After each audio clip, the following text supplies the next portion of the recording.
Ben seninle çok xoşbəxtəm, birgə boynum bükmüş kumrular tek.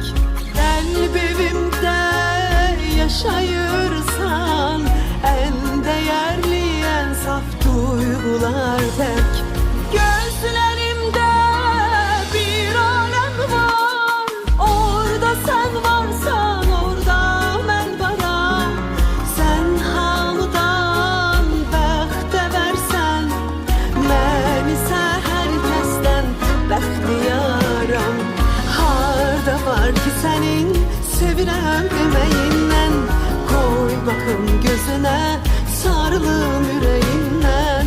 Aslaca aslaca deyirəm bilesen, bir bahardır, bir de sensen.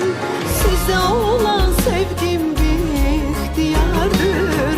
Kalbimizde, ruhumuzda, yaxşı ki dünyada sevgi vardır. Bir bahardır, bir de sensen.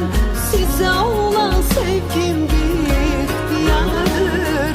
Kalbimizde, ruhumuzda, yaxşı ki dünyada sevgi vardır.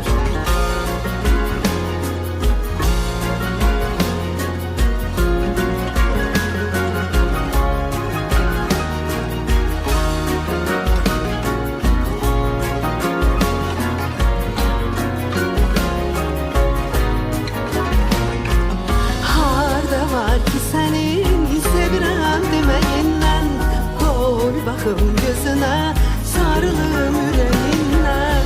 Aslaca, aslaca deyirəm bilesen, bir bahardır,